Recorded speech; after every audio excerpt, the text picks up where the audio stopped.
All right, everyone. This is Produce Yourself here on the Comedy Club on Clubhouse, presented by Laughing Spree.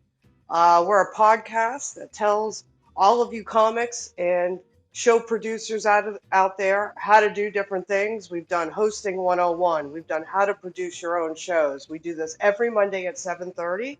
Tonight, we're going to talk about comedian etiquette, how to act right at a gig, all the do's and don'ts. I'm going to have a number of longtime comics and show producers and comedy club owners here on the stage. We start at 7:30, and we're going to be talking to you about all the things you need to do and don't do to get booked again. So sit back, relax, get a drink, something to smoke. We're going to start in less than 15 minutes. I'm waiting for everyone to jump on stage who's going to be part of this. I'm your host, Minda. Again, this is the Produce Yourself podcast here on Clubhouse in the Comedy Club. You guys are about to get some knowledge. Ping your friends. We all got a friend who doesn't know how to act right at a show. So hit them up, tell them they got to jump in. We do the replays here. We have all our past episodes on the replay, so you guys can hit that and save those. So ping some people in, sit back and relax. 7:30, Produce Yourself starts, and we're going to talk about comedian etiquette, how to act right at a gig. So this is going to be a good one. I'm sure it's going to be a funny one too, because there's a lot of comedians that act pretty fucked up at gigs. I think we all know that person. So make sure you ping them for sure. And then we'll get this started, y'all. For everyone hopping in the room, this is Produce Yourself podcast here on Clubhouse in the biggest comedy club here on Clubhouse, presented by Laughing Spree. I'm your host, Minda. We get started at 7:30, so ping your friends in, get comfortable. Tonight is comedian etiquette, how to act right at a gig. We cover all kinds of different topics for comics and for show producers. So check out the different episodes. We got them on the replay. We have them on our Laughing Spree YouTube, and on our link tree, on our Instagram bio, all the regular links. So you can hit up all the different episodes, Hosting 101, how to produce a show, how to get booked. We've going through the whole gamut. Tonight, you always know that person who gets booked and they're hilarious, but they act like a fool. So we're going to be addressing all the things you do and don't do when you get booked on a show, any kind of show, from an A-list club all the way down to a bar show. So stick with us. We're going to start in 10 minutes right here, 7:30. Ping in your friends, ping in that guy who needs to hear this, and you're too nice to tell them. And we're going to have a whole bunch of comics and show producers hopping up on stage. It's not just going to be me to give you guys info. And this is coming from comics and show producers in the game for decades, comedy club owners, people producing shows at the Improv. So these are the people who are doing it, and they want to give you the knowledge. So stick here. We got 10 more minutes. We start right on time. Produce yourself here on Clubhouse. Hey, we're going to be starting in just 8 minutes, 7 minutes, 7:30. We get started with the Produce Yourself podcast here on Clubhouse. I'm your host, Minda. We're having a bunch of people join us on the stage tonight, and we're going to talk about comedian etiquette. So ping in your friends, hit the notifications, check out some of the episodes we have on replay. We save these all so you guys can listen to them later. We keep them under an hour. If you have any questions, we do live Q&A at the end. And we're going to talk about all the do's and don'ts in getting booked so you can get booked again, right? Because that's the point. Some things are obvious and some things maybe not so obvious, so you'll always learn something. We get started here every Monday night at 7:30. We do this Produce Yourself podcast here on Clubhouse in the Comedy Club, presented by Laughing Spree. So you can check us out. We're waiting for a few people to hit the stage, and then we'll get started right at 7:30. For everyone filtering in and out of the room, we get started here at 7:30. Produce Yourself. We're going to be talking about comedian etiquette tonight here in the Comedy Club on Clubhouse, presented by Laughing Spree. So you guys check us out. We've been producing shows and being comics on the grind for over 10 years. We just want to share our experiences and what we've learned so you don't make the same mistakes. I'm going to have a few people joining me on stage, just waiting for a couple more. We get started at 7:30, so ping in your friends. Everybody knows somebody who needs to hear what you should do and what you shouldn't do when you're booked on a show. So this is the moment. You don't have to tell them. We'll tell them, and we'll take your questions when we're done. You can check all of these out on our YouTube at Laughing Spree, as well as hitting us up on IG, and we'll get started here in just a few minutes. All right. We're about to kick this bad boy off. This is Produce Yourself podcast here on the Comedy Club on Clubhouse, the biggest comedy club on Clubhouse, I should say. It's been going for a while. So, welcome. My name is Minda. I produce this room with my partner here, Dan, every single Monday at 7:30 p.m. Eastern Time. And what we're doing is we are just hitting different topics that help you produce yourself better, whether that's as a comedian, as a show producer, as a content creator. We are bringing different people on who talk to you, and we're going to have a few different people join the stage tonight, and then we're going to do a live Q&A afterward if you have any questions. For all our episodes, you can hit us on the replays, or if it disappears off the replays, you can always find it on YouTube on our Laughing Spree channel. I am a show producer. I've produced comedy shows mainly in Florida, also New York, New Jersey, LA. And I've also produced a giant festival, and the biggest comedy festival down here in Florida called Laughing Spree Fest. So a lot of knowledge on booking and producing shows. I also create content on Laughing Spree. My co-founder of Laughing Spree, also a comic, Dan is here. Dan, give them your credits so they know you know what you're talking about. Hey, everybody. Yeah, I've been producing shows for just about 10 years as well. Started up in Pennsylvania when I first started comedy, and then I've been down in South Florida for over 8 years. Produced shows at bars, produced charity shows, produced shows at the improvs, comedy clubs, helped produce the big festivals. So, yeah, I've been doing this for a long time, performing for a long time, been talking with bookers and comedians, booking shows for about a decade here. So just sharing what I have learned, the trials and tribulations of comedy. Right on. And we might, like I said, we got a few special guests popping in as we go along, but we're going to get this started. We always try to start on time, unlike most comedy shows that you are booked on or attend, as well as the fact as we try to keep this all the time under an hour. So we know everyone has busy things to do. We got mics and shows to go to. So let's kick this off. Like, you kind of think, when you think comedian etiquette, how to act right at a gig, right? It's like, oh, why do you even need to do a podcast on this? And Dan, I'm sure you agree. It seems like it would be oh so obvious. But we're going to give some tips that apply to all shows. And, it's important because if you don't know this stuff, this is how you get rebooked.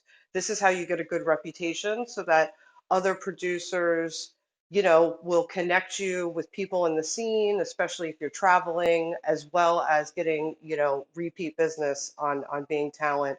Dan, you produce a lot. I mean, does not knowing how you should act or doing the right thing really affect, when you're rebooking?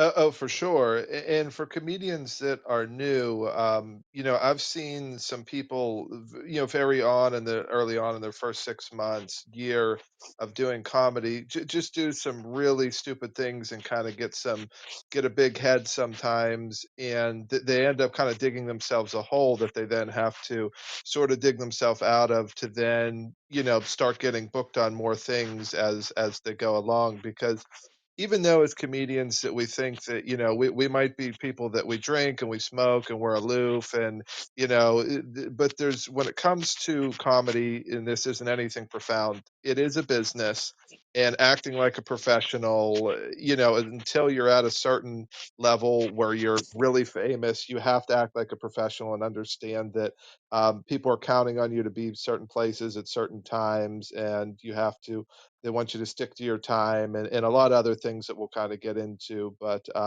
yeah, I've just seen it too many times where people think that just because you act like an asshole on stage means that you should act like an asshole off stage, and you definitely shouldn't. Yeah, yeah. Your character has to stop someplace. It's great if you're getting laughs off of it, but what Dan said is so true. It is a business, and this is like it's like you're applying for a job every time you go to a show because you're either going to do good or you're going to suck or do somewhere in the middle. And then the only other thing you have to lean on is your etiquette. Like, how did you act at that show? So we're going to start on the positive side of things, and we're going to talk about things that apply to all types of shows, whether you're in an A-list club like the Improvs down here in South Florida or you're doing your local bar show and you're on the grind out there on the road. This applies to all of that. Um, do be on time. And I know that sounds crazy, and I don't mean right on time. You know, if all possible, be early. Early means that you're there at least 30 minutes before the show is supposed to start. It's so important to do that because again, this is like, you know, how many times, how long would you keep a job if you were late all the time? Also, as a show producer, it affects the flow of the show. You're already doing a bunch of things. You're checking people in at the door. You're making sure the stage is ready for a show. You're getting people seated. The last thing you need to worry about is corralling comics and trying to find out where everyone is. If you're running late, you're stuck in traffic, message the producer, let them know where you are and how far out you are. And honestly, like if you need to leave early to make sure that you are there early or on time, then leave early because maybe you're not getting paid that much around, but if you do well and maybe they want to book you for a feature or a headliner, there could be money in it. Dan, what's one of your dues when you're getting booked on a show? Yeah, definitely, being on time, is a good one to start with. Um, I would say check in, when you get there too. So even if you're on time, don't just sit in your car. And if it's something that is a smaller show, and you're sort of new or whatever, I would suggest, offer to help. You know what I mean? Obviously, as you grow and get bigger, as a comedian or whatever, you're not shouldn't be on you to set up the stage or whatever. But I would say when you're, coming along and you're just getting started with comedy, ask what you can do to help there. You always want to help kind of put the best show forward. So say, hey, do you need to help move anything? Can I help? You know, uh, track people coming in or whatever. Take tickets. Just offer to help whenever you get there. Yeah, that's a good one. I mean, again, that's just kind of being nice, but what sets you apart from when they're thinking about booking somebody versus you in the future and they're making those decisions as they book their show down the road? I mean, I would always say if you're booked on a show, and it's even if you're doing a guest spot, specifically if you're on the flyer, share the flyer at least once. Do that. I mean, I know we're all trying to promote our own things and we're on the grind, and you may be actually a comic who's doing comedy and producing your own shows. And if you're on that grind, you're always thinking about the shows you're producing more than you're thinking about the shows that you're on. But if someone's going to put your name on a flyer, put it out to your social pages at least one time before the show. Support the fact that you're on it and that you're proud to be on it, and let people know. Obviously, when you're on the Improv or a Comedy Store or the Funny Bone, you're putting that shit out there all the time. But even a bar show, it's nice to tell people where you're at. Dan, what's one of your dues? Uh, do your allotted time. Don't go over, what's given to you. If someone says, "Hey, 8 to 10," do your 8 to 10. Even if you're doing well, don't run the light. Be professional. Because that gig where you did the guest spot, you crush on that guest spot. You know what? You're going to be considered to do a feature, or if you crush on that feature spot, for a headliner spot or whatever spot you're looking to move up to. So do your time, and if there's parameters like be clean, stick to that. Don't just like because you're feeling it up there and you're doing well, you go, okay, I'm going to be dirty now because I'm doing well. If you were asked to do a certain type of set, stick to that. So like stick to what's asked to you, especially if you're looking to be booked back there, which I'm sure you are if you're going to that venue. So Yeah, and to bounce off of what Dan's saying with like don't run the light, don't go crazy, and be prepared to do your time. If you're there to do 15 minutes, make sure you have 15 minutes. If you tell the booker that you can do 30 minutes clean, you better be walking in there, and half of your 30 minutes clean shouldn't be stuff that you've been building since you got booked on the show. I mean, make sure that when you say yes to something, you are actually prepared to do it, because the worst thing you want to do is go do something and fail at it. And I know sometimes we all think we're amazing and we're so funny and whatever, but be realistic. If you've been doing comedy for a year, you probably can't do a half hour. And a booker and a show producer will actually really appreciate the fact when a comedian knows where they're at. Because when you hear that a comedian knows where they're at, that means, like, if you're telling me, hey, I'm not a headliner, but I know for sure I can do that feature spot, I have a half hour or whatever is being asked of you, I know you can actually do that. You know what I'm saying? Like, versus you kind of stretching it. So I think that's really good to bring up, to understand the time you're doing, and do it right. And God, don't, you know, run the light like crazy. There's nothing worse than you blowing someone's show timeline because you think you're the most amazing comic on the face of the earth. It actually, no matter how good you do, it kind of makes you look bad at the same time. Um, Dan talked about checking in with the producer. I would also say too, it's not, even if you had kind of a shitty set and you're not really feeling yourself and you just want to get out of there, before you leave, I would say just thank the producer for putting you on the show and thinking about you. I try to make a point of always thanking someone at the point of being booked. Thanks for keeping me in mind. I look forward to it. But definitely when you're there face to face, it's really nice to be able to thank someone, and just show appreciation. I know, think, sometimes you feel like, oh man, I'm the best one on the show. I should be here. And maybe that is the truth. But the fact that someone's paying you to do comedy, especially when you're on the come up and you're not famous and you don't have a giant following, it's nice to look at that. Dan, what's another one of your dues? If you're especially, if you're at a comedy club, with sort of notable headline or whatever, do make sure that you know the person's credits, and how to pronounce their names and things like that. You don't want to be going up there and, like, especially when you're at a comedy club, and, like, reading off someone's credits. It's not that much to memorize, and it's part of the process, and also certainly part of being a host. So a lot of times, especially if it's someone like a comic that's, like, selling out a venue and everyone there knows who he is, the comic's probably gonna tell you, don't worry about credits, but just be prepared that you know them, that you know how to pronounce their name and everything in case they do want them, and also ask them. They might want you to, plug something specific. They might have an upcoming special, or they just started a new podcast or YouTube page or whatever. So ask them, in addition to knowing their credits, hey, what else? Is there anything else that you're doing now that you'd like me to plug? Just they want to make sure, like, it just shows the club and the sort of headliner that you can make a connection with and do shows with down the road, that you've done your homework, and you're prepared, and that you're a professional. Yeah, right on. And we did a deep dive into that. We did an episode, I think it was episode 3, Hosting 101. We had Brian Coronado in here, who is, let's call him the house host here at the Dania Improv, which is a brand new, gorgeous club in South Florida. And a lot of great tips in that Hosting 101 on how to navigate both comedy club hosting gigs as well as local venue and local bar type shows. To that, if you're booked on a show, if the host or the producer comes up to you and says, do you have any credits? When do you want me to light you? Have an idea what that is. Don't be making that decision on the spot and having to come back and, oh, I'm not sure.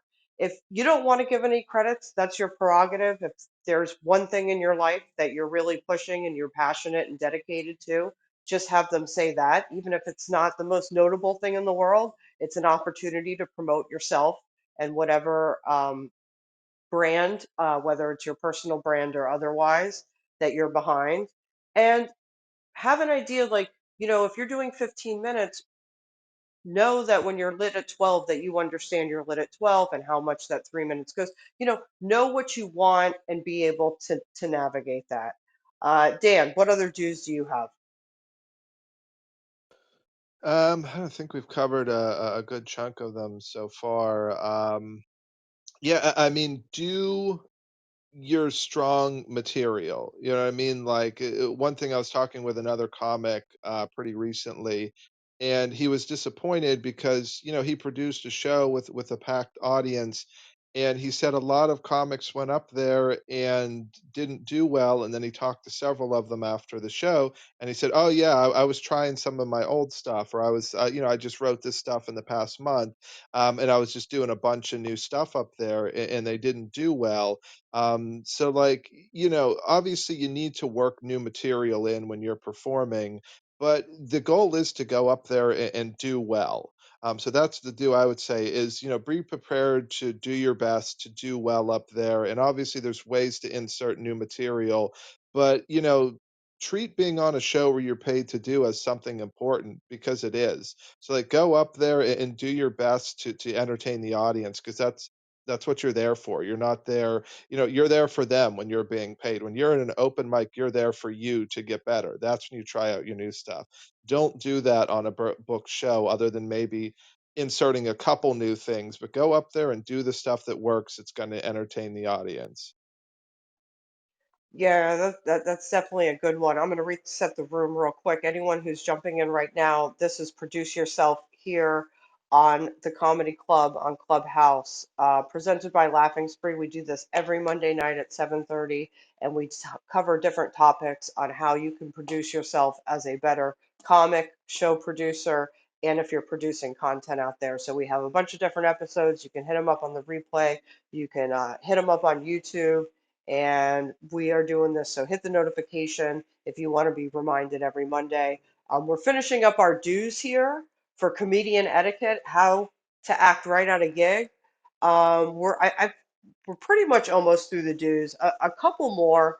I mean, especially if you're a feature or a headliner on a show, do bring some cards to promote yourself, or even if you have some merch, make sure you bring that as a way to capitalize on the opportunity of being there. And another one that's kind of the opposite of maybe saving or making money, but like seriously, especially if you're in a green room situation at a club, but just generally for anyone who is serving you at a comedy club or a show that you're on, please tip the minimum of 20% and show them that you appreciate the wait staff there. As comedians, we always get on the mic and we tell the audience to tip people and to make sure they show love. The worst thing you can do is be a cheap asshole in the green room at an A-list club. And you don't have to go crazy. You don't have to be dropping hundreds all over the place, but at least tip your 20% while you're there and leave a good impression that you were excited to be there. Let's see. I also have a couple more. Oh, if you don't hear from the show producer the day of, um, if there's no group chat talking to everyone about the show that night, do follow up with the show producer and confirm the time you need to be there and the location. The last thing you want to be doing is running late, realizing you fucked up the time. A lot of show producers, unfortunately, are comedians too. They can be a little disorganized sometimes. Maybe they don't have a group DM going where everyone can, they're sharing information about the show and where to park, and there's a little bit of a disconnection. For your sake, confirm the show's even going on, especially if you haven't seen a lot of promotion of it.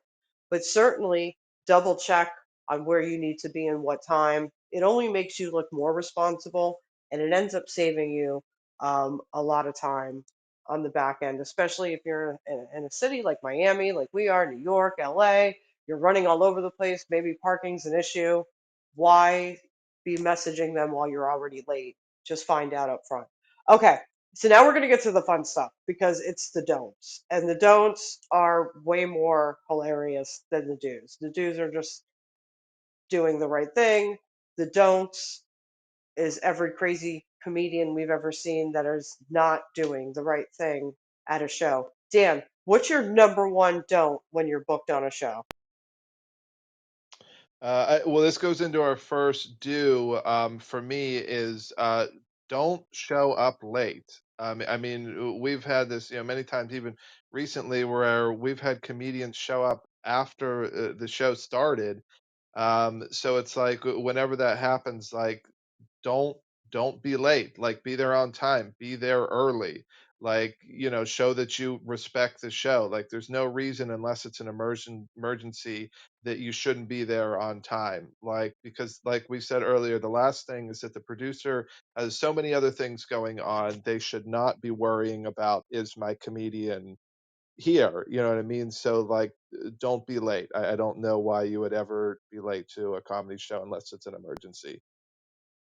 Yeah, for real. I mean, and don't be late, and don't be drunk or get drunk or incredibly intoxicated during the show. I get it. We all like a drink or two sometimes, not everyone, but there's that whole like, oh, I need to loosen up. I need to get ready to hit the stage. And I'm not going to say that's the wrong thing to do. I mean, obviously, a lot of people carry that belief, especially comedians. You want to be your most open, vulnerable self. That does not include getting sloppy drunk at a gig, especially if you are the host and you have to keep going up in between comedians. And by the end of the show, you are completely sloshed and can't get through the announcements or whatever. Like you are never going to get booked on an A club again. And honestly, every local show producer is going to think twice about having to deal with that. I mean, Dan, have you ever seen someone get totally trashed at a show? Yeah, yeah, and it brings me into another don't, where if they are letting you, giving you free drinks or whatever, if the producers have some sort of comedian's tab, don't run up that tab with a crazy amount of drinks and buying shots for your friends if you bring them out and a bunch of food.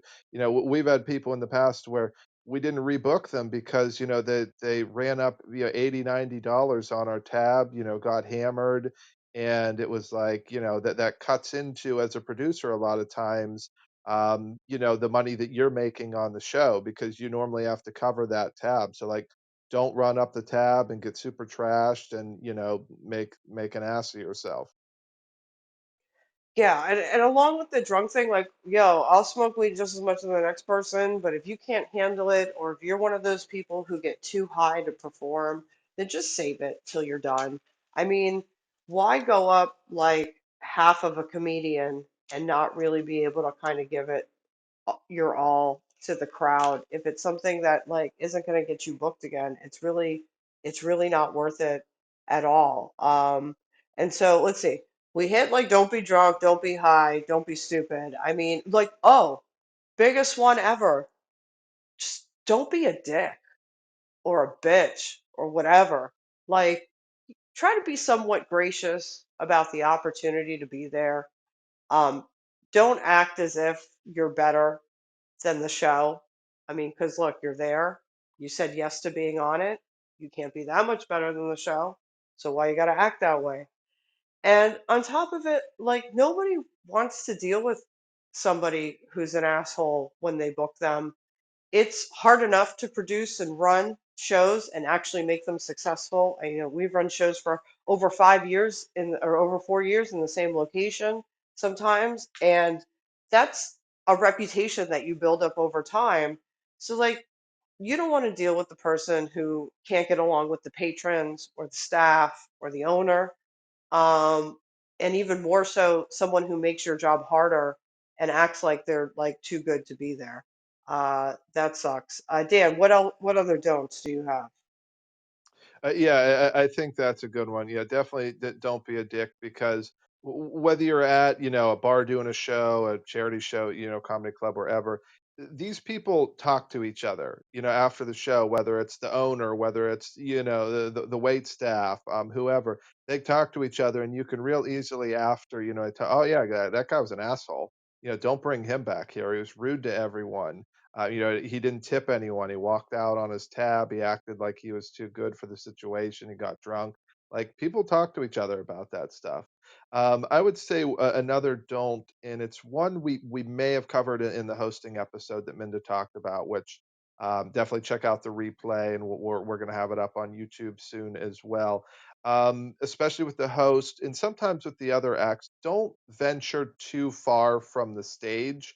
Yeah, I've seen it before where someone maybe goes short on time, or they're just not keeping track of time, and then someone gets off, or either the host isn't ready and they have to scramble to get back up there. I've heard of comedians that were outside or whatever, and sometimes like at comedy clubs, and they've gotten kicked off of weekends and things like that. And sometimes even if you're the headline or the feature and you're not getting track of time, and you got to scramble to get up there because someone went short. So just don't venture too far from the stage, because you never know when things can change, and maybe you have to go up earlier, or you just haven't kept track of time, and you don't want to be scrambling to get up there because it makes you look unprofessional, and you're probably going to put on a shittier set because you're like mentally rushing to get up there, and you're not kind of easing into performing, which is the ideal way you want to get on stage. You don't want to be stressed out as soon as you get on stage.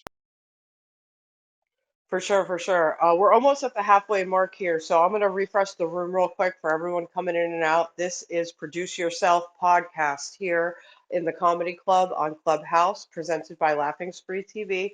Dan and I host this every single Monday at 7:30. Sometimes we have guests pop in, comment, and tell us about, their experiences, give us their knowledge. It's everyone who's been doing comedy or producing shows for over a decade, and we're here to tell you the things that we've learned so you don't make the same mistakes. It's a hard grind out there. When you get into it, you don't know what you don't know. So we do this every Monday at 7:30 here on Clubhouse in the Comedy Club. So hit the notifications, ping in your friends. You can always find us on the replays, or we've been posting these on our YouTube channel as well, where we have a bunch of funny skits and parodies and all kinds of things like that. So check that out on Laughing Spree. We are working our way through the don'ts. We've done a whole list of do's.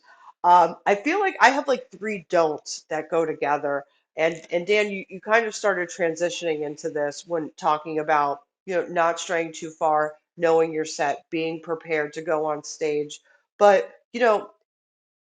one, if you're doing 15 minutes, be prepared to do your 15 minutes, and be prepared to do your 15 minutes without bringing your set list to the stage and referencing it openly. Now, if you want to do some slick shit where it's on the inside of your water bottle, or it's plastered or taped someplace where it's not real obvious to the audience, and you're super stealth at reading off of it, that's fine. But honestly, if I book someone to do 15, 30, or to headline, I expect them to do that material without having to bring their notebook up.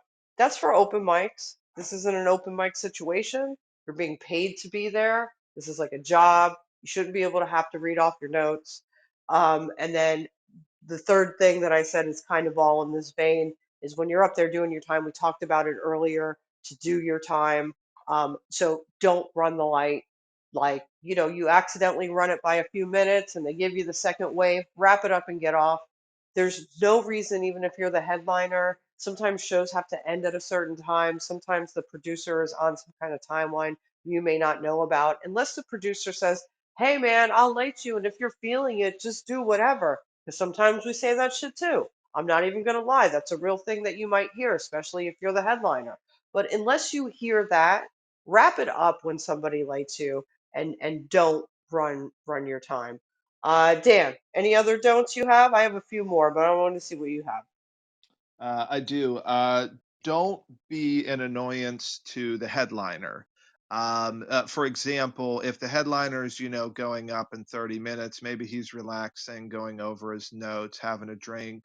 And we've seen this before with some of our shows. Like, don't go up there and, hey, try and book them for your show that you run if you're performing on that. Like, don't go and say, hey, I run a comedy show, 20 minutes down the road. You should come do it sometime. Like, there's a time and place to have those types of conversations.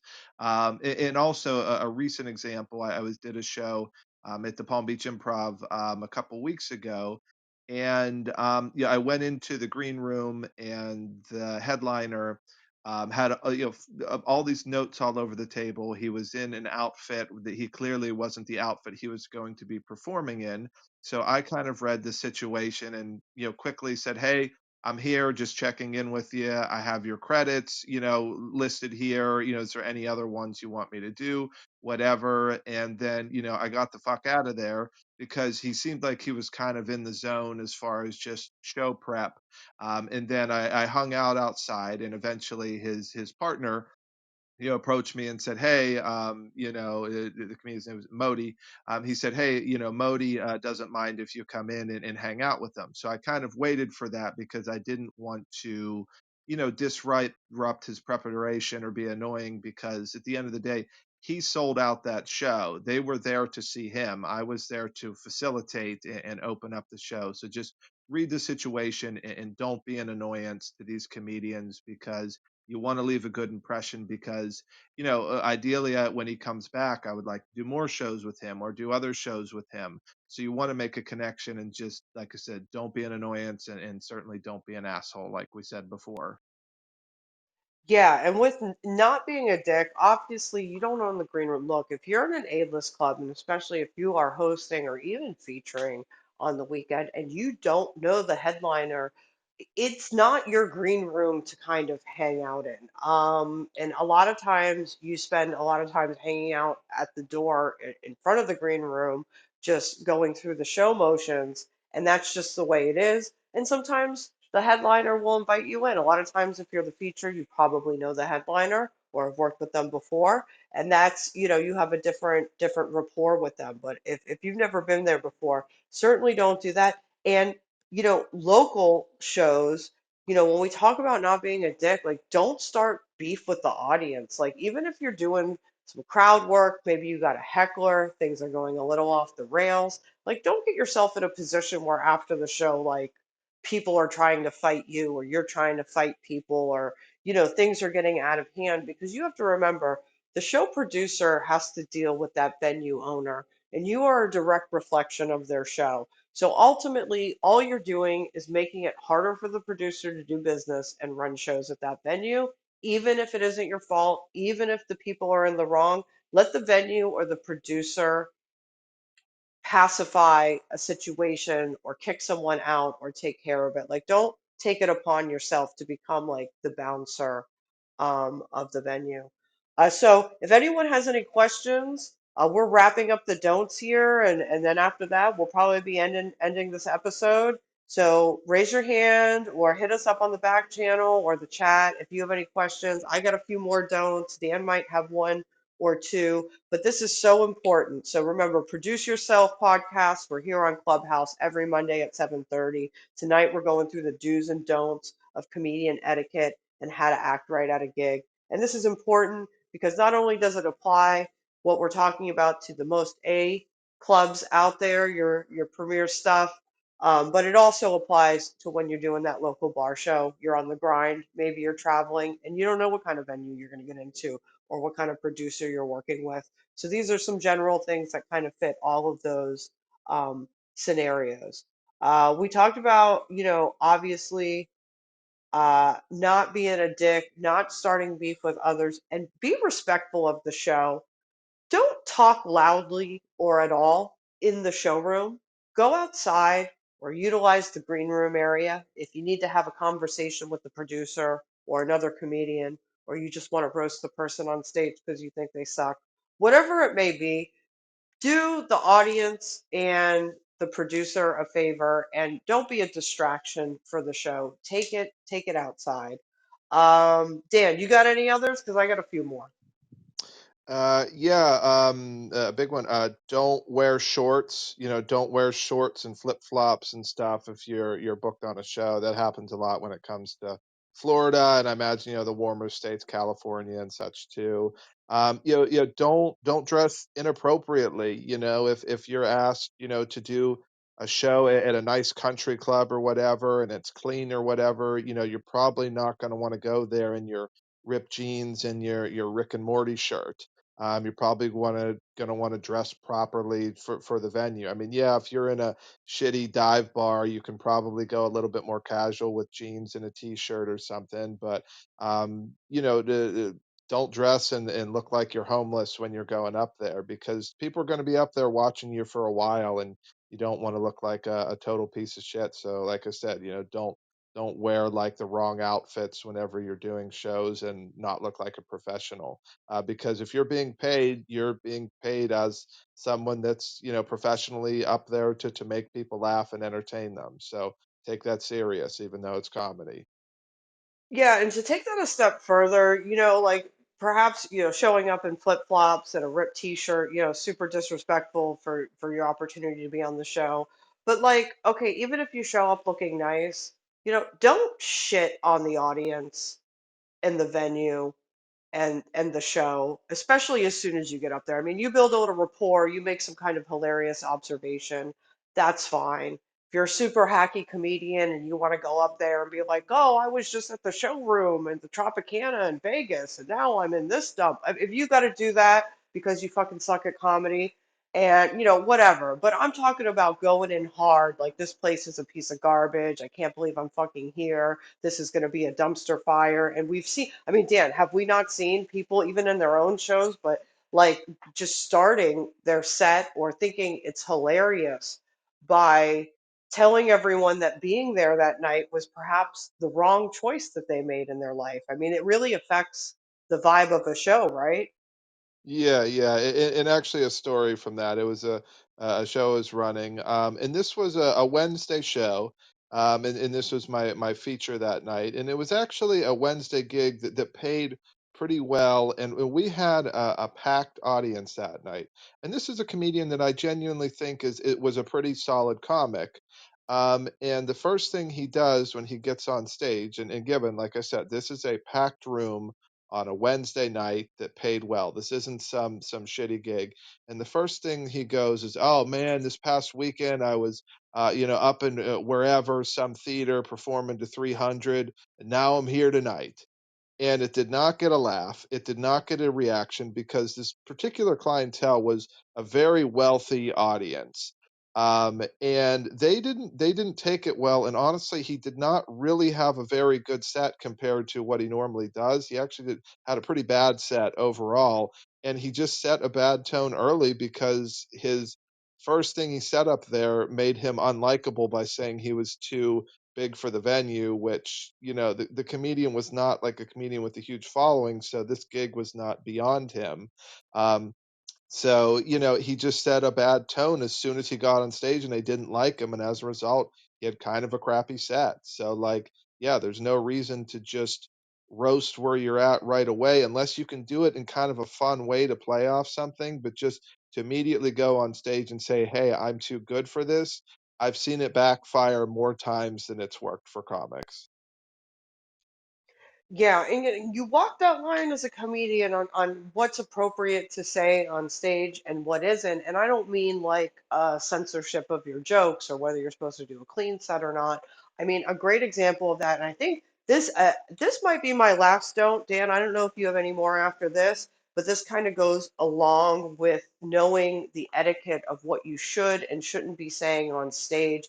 Because I promise you. If you want to tell the audience that they're not getting your jokes because they're not smart enough, I guarantee it's not that. It's because your jokes suck. Like, it's not a dumb problem. It's not that they're all idiots, because someone who would be amazing could still go up there and crush.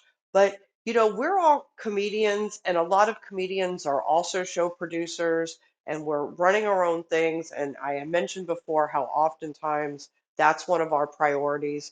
But, be aware if you are in a place, a venue, and you're getting off the stage, do not, please, this is a slap in the face to the producer. Do not promote your competing venue in the same town and or your competing show that you produce to their audience. That is ridiculous. You could never get on an improv stage and get off the stage by telling them that you're going to be at the place down the street tomorrow and not to come to the improv. Give your producer a little respect that this is a business that they're running. They did not bring all of these people in a room for you to promote your show that's in the area next week. And just be respectful of that, because as a producer myself, look, it's one thing to say, hey, I do this show at the improv, check us out, that's fine. Hey, I do this in the area, check us out, that's fine. Like, I've had people go up, headliners, give their local production show schedule in the area of the show that I'm producing at the end of their set, telling people to find them at this other venue and that other venue. And I promise you, the venue that that producer is working with is not super excited to hear the person on stage with the microphone with everyone's attention that's in their venue telling them about another venue that's in the area. It's just kind of like bad business. Have you run into that, Dan? Uh, yes, yes, I've definitely seen that where people are promoting their own shows because honestly, what they're trying to do is, in some ways, take your audience, an audience that maybe you put in the work to build.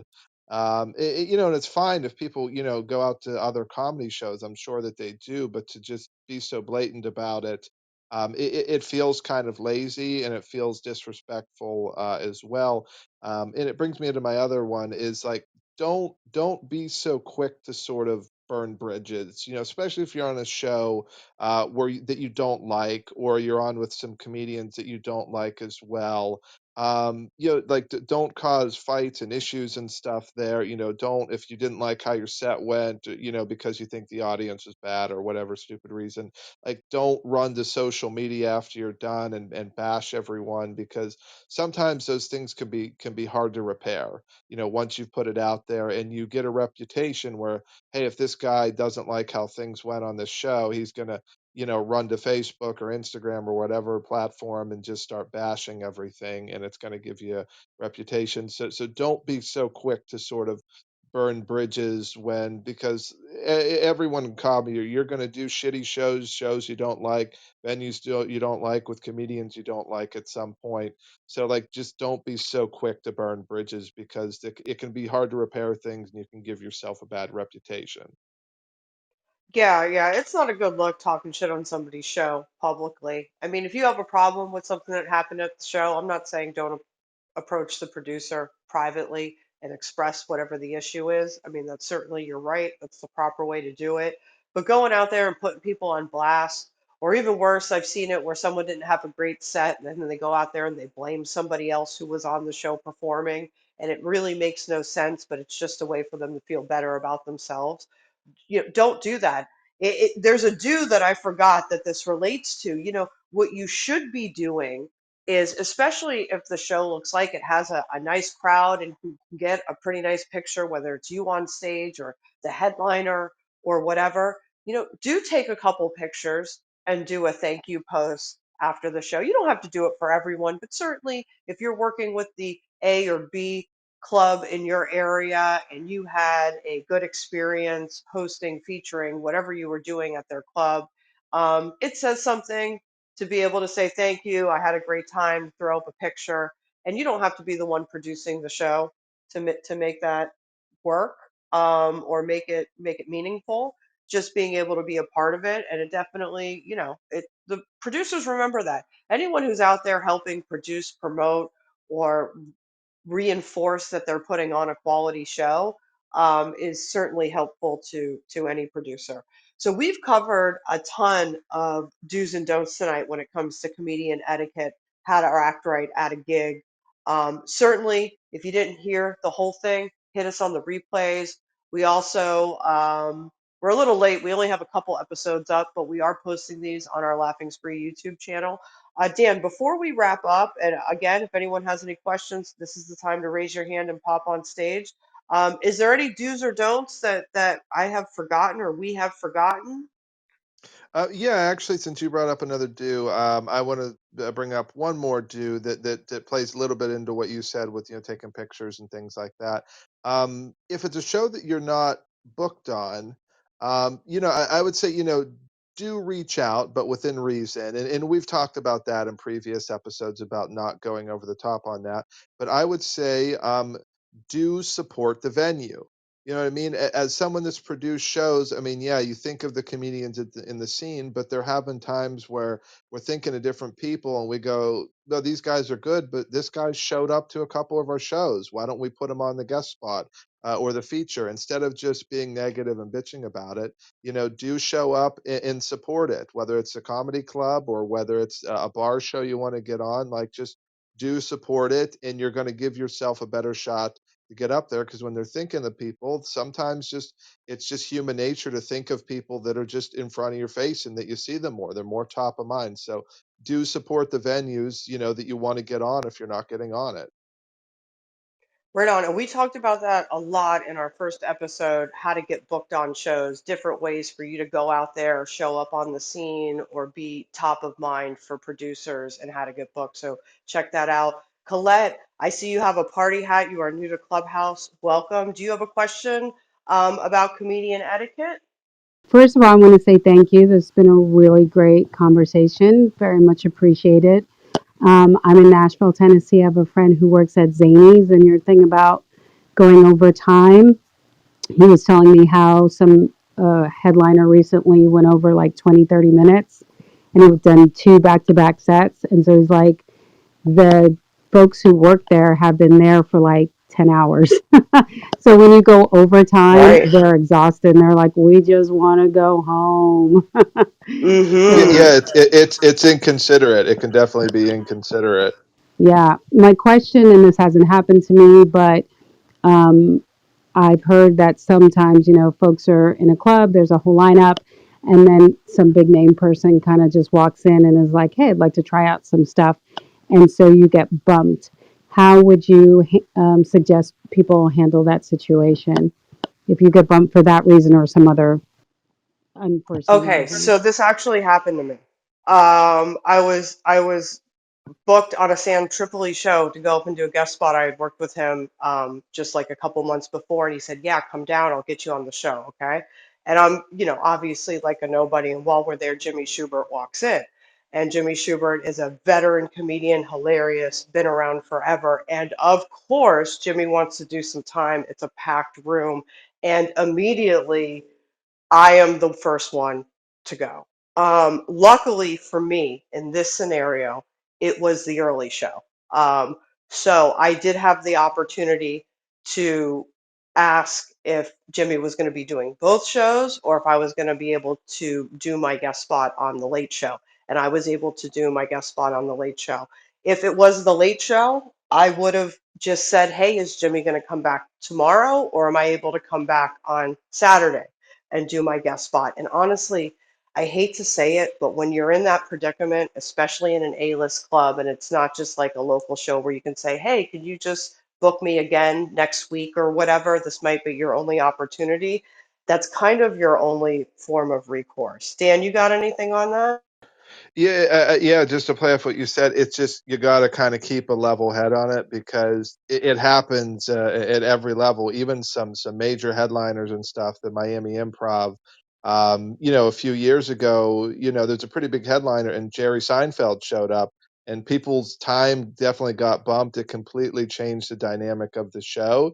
And even though you want to go up and perform in front of the packed crowd, um, you don't want to do something stupid, and you just want to just keep these connections alive. And just, hey, if you get bumped, the first thing you go say is to that headliner is say, hey, I got bumped, please put me on the next time. Or, hey, when you're somewhere else, please keep me in mind. You just want to show that you're kind of level headed, and you don't want to, like I said earlier, you don't want to burn bridges. Because it happens to the best of us, especially when you're in New York and LA. Like, that shit happens a ton. Does that answer it Cool. for you, Thanks. Colette? Yeah. Thanks so much. Yeah, thanks for joining us and checking us out tonight. We That appreciate was a you. very good Yeah. Thank question. you. Thank you. Hey, Matthias, what do you have for us? Okay, it's Matthias. I had two questions. One about this subject, and then one about producing my own show. Is it okay if I do two questions? Of course, of course. Sorry about the name. No, no problem. So the first one, so so I'm based out in LA, from Cleveland originally. So I'm in a long distance relationship with my lady in Cleveland. So I come back and forth, and I try to pick up shows in Cleveland. And I did one recently the other night, and I'm wondering if I went against the etiquette. So basically, the when the lady introduced me, she was like, "Oh, he's in LA now, blah blah, he's doing good for himself, this, that, and the third." And when I got on stage, I said, "Yeah, I'm performing in front of 20 people. I'm not doing too good for myself." They laughed, but would you consider something like that insulting, or? I mean, that's I'm going to give you a pass on that one because I feel like that's just like kind of an off the cuff, offhanded remark. It got the laughs, and you're not going hard. I'm not sure if you've ever seen where someone really shits on an audience or a venue or a club, and it's kind of like a little whoa, like it gets like a little too Yeah, much, absolutely. and it becomes awkward and not funny. Like it gets Yeah. weird. That's when you kind of gone too far, right, Dan? Yeah, yeah. I mean, this is comedy, so you're certainly allowed to roast shit, and like nobody's ever saying that you should just be fake positive about a venue when you're doing some sort of shithole. It's just kind of reading the scenario, and it's like just to know when you're up there. Like, let's say your first bit like didn't go well or whatever, but saying that hey, I'm in front of 22 people in Cleveland or whatever. It wouldn't have been smart to sort of keep going with that, but it sounds like you got a laugh and you were able to play off of it. So there's definitely a time and place for it to kind of roast things. You got to be, as you go on with comedy, just smart about when you sort of take these shots and stuff like that. Because yeah, obviously there's comedy in roasting things. You got to know when to do it. Okay. Yeah, I usually go into self-deprecation when something doesn't work. I'll say, "Oh, that I thought I was going to kill on my way here," or something like that. Yeah. Yeah, for sure. You keeping it light. Like I feel like when people start sounding sad and bitter, that's when it gets weird. Like when you sound like you're gonna go home and like kill yourself maybe afterward. That's when people are then they start feeling bad that they even made the choice to be there, and that can kind of like stick in their head. What else you got for us, Matthew? So the other question Nathaniel. was, I plan on starting my own show. I have a friend who has he runs a dance studio. He has a stage there too. I DJ as well, so I have a set of up lights too. I listened to your other recording about starting the show. My question was, so this is my first time starting. I'm a little scared about pricing. I don't know if I should start free. I don't know if I should charge or so how much. I was thinking between like $7 to $10. And then the other thing I did see that this guy does at his show I thought was pretty cool. He has a free reservation list or a limited amount of free tickets that he will have on his Eventbrite.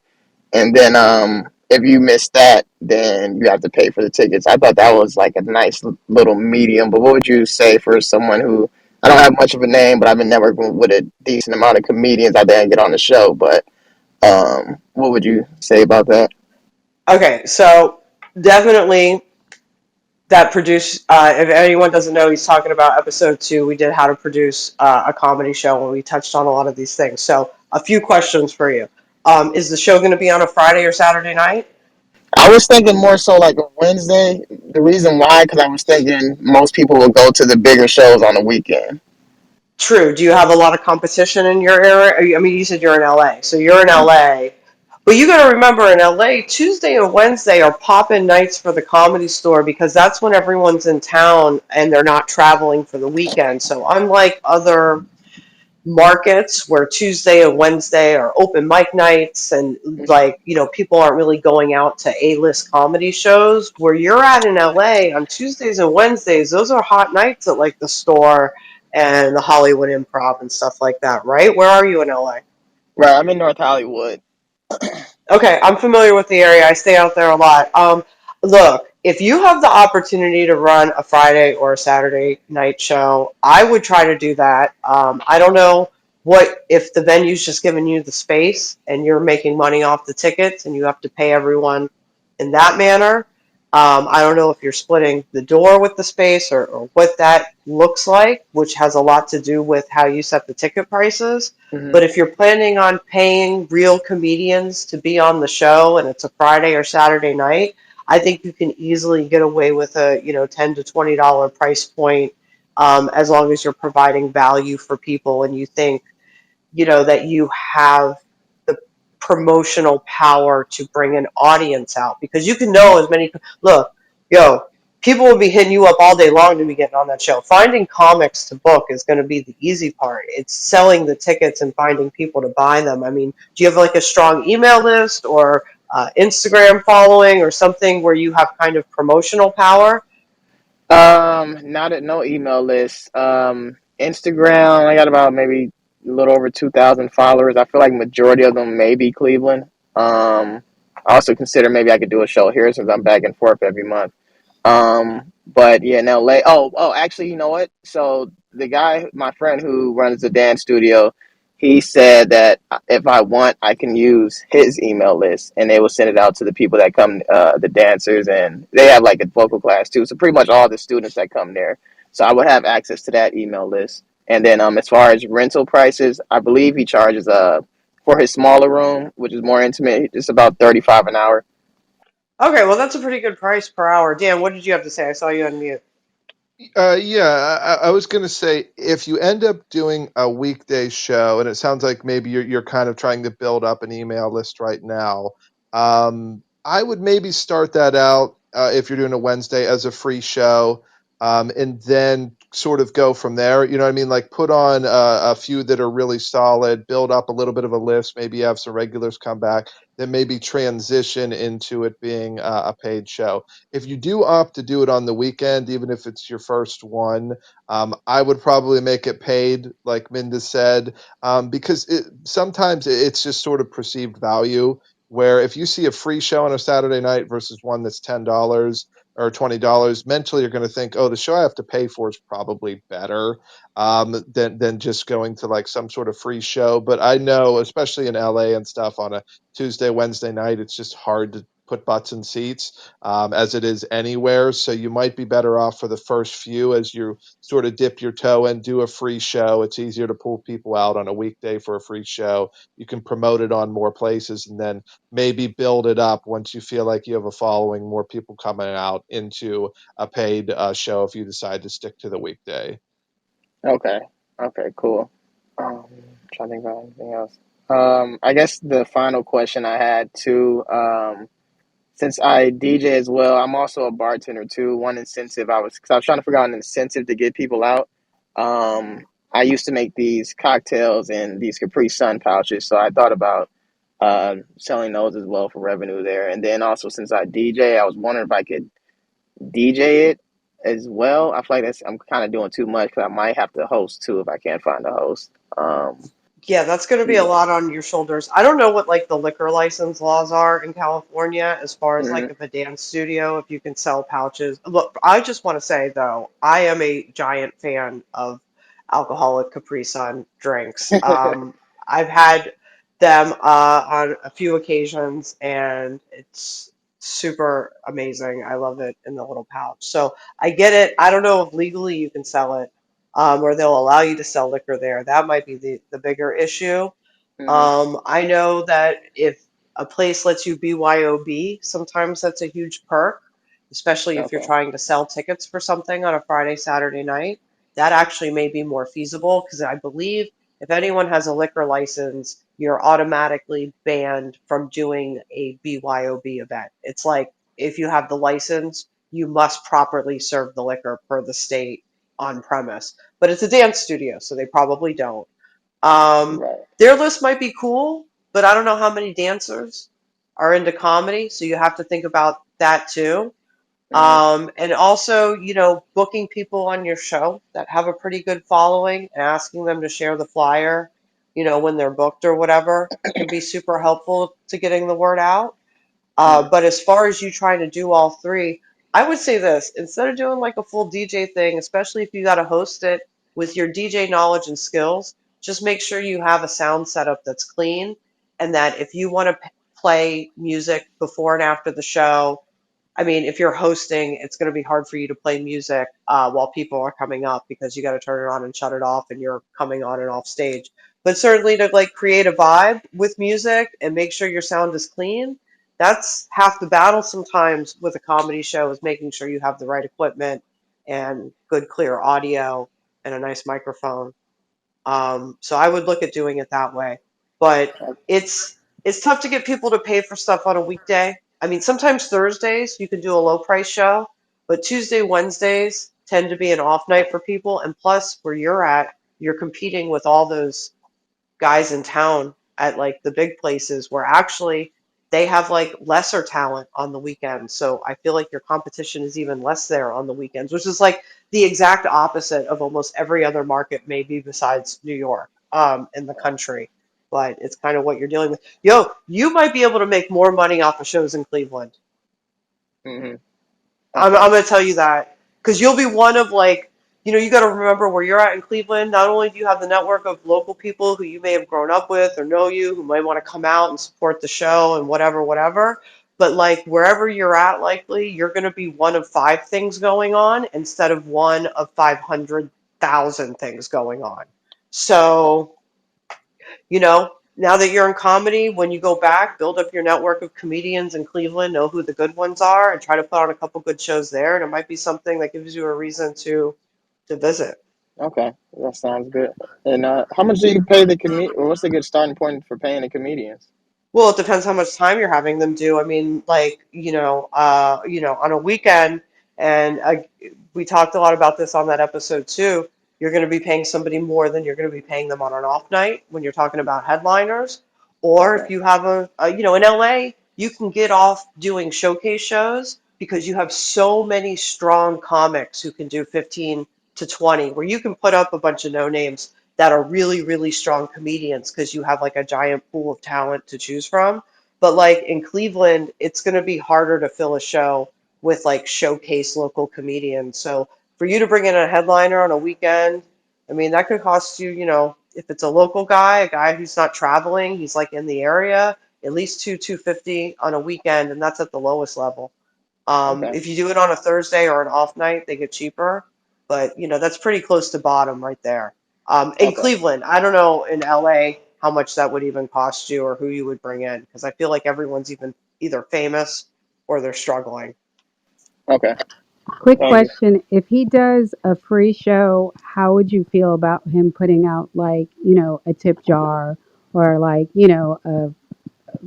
just a jar for people to put in money, even though it's Oh a free yeah, show? yeah, I'm down with tip That's a great jars. idea. Yeah. That's definitely a good idea is to put out a tip jar and everything. Yeah, especially if you're doing a free show, and however you want to do it. Yeah, just kind of set it up front, and as the host, if you're hosting, just kind of remind and even tell people, hey, comedians out here, this is for our gas money and stuff like that. So please tip, support us, whatever. But yeah, Colette, that's a good idea, especially a free show. A tip jar is sort of always a good idea. Thanks. And put your Venmo on there or your PayPal because that's how people can tip more easily. Okay. Yeah, and to take it a step further, especially if you're doing that Eventbrite scenario where you're taking the free ticket reservations on Eventbrite, which is the best way to do it, so you capture people's information and you can start building that email list and remarketing to them when you do future shows, without them reserving the ticket. You'll have a list of everyone who reserved a ticket at least, before the show. So you could actually hit that list up, thank them for coming to the show, and saying, if you want to tip any of the performers, here's our show Venmo. If you had fun, share free tickets for next time, and add a lot of triggers with that list. Like honestly, gathering emails is even more important than gathering followers because no matter on what social media platform you have, if someone was to take down your page or that platform goes away, you have no connection to those people. But with an email list, you have give away something, give away free tickets to your next show or something to collect emails at the show if you don't have an Eventbrite reservation situation in place. So definitely, and then you can market them whatever afterward, but certainly what Colette said, offer asking them to tip electronically after the show if they enjoyed it. You good? All right. Thank you. Yeah. Thank you. Yeah. I think that wrapped up everything. If I have any more questions, I'll just wait till the next week. Yeah, for sure, man. Hit us up anytime. Hit us up, anyone in the audience. Hit us up on the back channel if you have any questions. If you hit those replays, what's that? Oh, okay, my bad. I thought he was talking. Hit us up on the replays too. If you listen to one of our replays, like episode 2, how to produce a show. I think episode 3 was hosting 101. We did an episode on how to produce and promote yourself. So we have those all posted, and if you're listening to them and something comes up, message us. We may not see it right away, but we'll definitely get back to you before we do the next show. And I think if anyone else has any questions, this is the moment to raise your hand. This has been, oh, wait, we got one more. Oh, Brett. Oh, what's up, Brett? Reaching out to venues that are outside of your area to get into a different market, reaching out to bookers or producers. What about them? Like how to do that? Yeah, like what would be the process of find out who the venue is and be like, you don't know me, but here's an information or send Well, them I don't a know if you show. want to start with you don't know me. We're going to clean that Well, part of it obviously, up if you're not in for your area, sure. No, okay. So I would definitely say, for every venue, not the venue owner is always the booker, right? The producer of the show is the booker or somebody in house, right? So I would definitely reach out when you're trying to get booked on shows. And we talked about a lot of this in episode 1 for everyone listening who wants to do a deep dive into this. But like, let them know something you've accomplished recently. I don't know what that is, like whatever your best credit is, or how you know them, or why you're connecting with them to benefit them, or what you're bringing to the table, whatever that is. Hey, I'm Brett. I just opened for so and so. I just featured for whatever. I worked with so and so, and they told me I should connect with you. I do a lot of comedy with this person, and I was at your venue recently. Whatever it is, say who you are and what you want, and give them your information. And what I mean information is your best social media handle, as far as the best platform they can find you on, that you are most active on, and definitely a link to your stuff. And that's kind of all you can do, and hope for the best. I mean, when you're not connected with the venue, usually to get in, someone needs to refer you, or you need to somehow perform at that venue so they can see you. And sometimes that may be like a New Faces show. Um, we've done that before on like the West Coast to get into venues, right, Dan? Yeah, yeah. And so, Brett, was your question was reaching out on how to get on the show as a performer, or you're reaching out to a venue because you want to produce a show there? Sorry, it was breaking up a little bit. Yeah, sorry about that. I'm in my truck. No, it's all But good. it was reaching out to a producer or a booker of out of your normal area of work that they obviously don't know you, they've never met you, but you want to kind of expand your reach around the city, state, area, region. Okay, so to get booked on the show, then, correct? Correct. Okay, okay, yeah. Yeah. Okay, so yeah, so to play off what Minda was saying is, yeah, you want to mention your credits, you want to send them, your best clip. Obviously, one, if you have a good 5 to 7 minute one, I say you maybe go with that one first instead of asking someone to watch a 20-minute clip.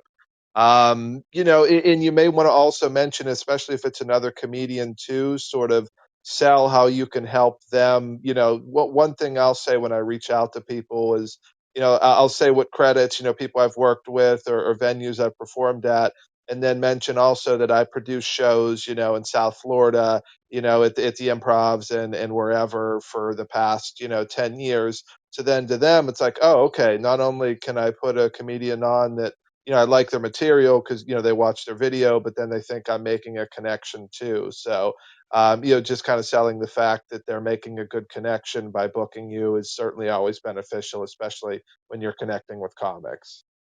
Yeah, and if it's like a higher, like an A or B level club, like example, like McCurdy's is West Coast here, right?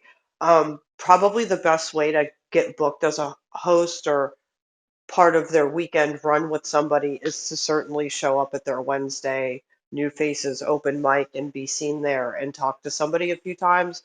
Because sometimes to get in with the person booking weekends, you're going to need to get referred by the person who's producing and or booking like the off night shows, like the Wednesday, Thursday shows. Yeah, yeah, man. No problem, bro. I appreciate you showing up and listening and supporting.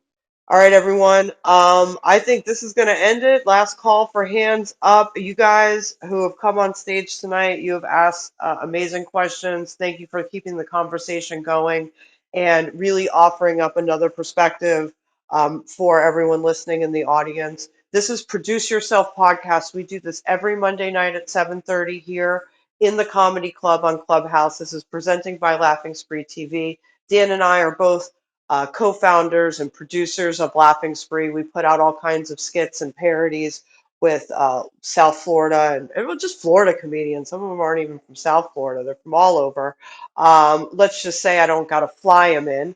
They can drive to me and they can participate, and we love that. We've been producing shows for over 10 years. I'm producing the Don't Tell comedy shows in South Florida. So if you have any questions, hit us up and hit the replays, or we're posting them on YouTube as well. You can go through, this is like episode 6 or 7 already, but we do everything from how to get booked on shows to how to produce your own shows, hosting 101. We have a lot of guests that drop in. We're going to be talking more about producing content in future episodes. We already have our next episode up, so check that out. Hit the notification if you all want to be a part of that, and make sure that you ping your friends in, because this is the only way we can share the information, right? The more we can share with you guys, we can make better comedians, better show producers out there, and that's going to help the entire scene. So check us out next week, Monday, 7:30 Eastern. Thanks everyone participating. If you have any more questions, hit us up on the DM or the back channel. We're happy to answer them. Produce Yourself every Monday night at 7:30 here on the Comedy Club, presented by Laughing Spree. Y'all have a good night. And Dan, where can everyone find you at? Laughing Spree as well. Laughing Spree TV, Instagram, Facebook, TikTok, YouTube. Also, Dan Long Comedy. Follow me on Instagram and Facebook. And yeah, thanks for everyone who's stuck around. And we will be back here next week, 7:30 p.m. Eastern. Thank you all.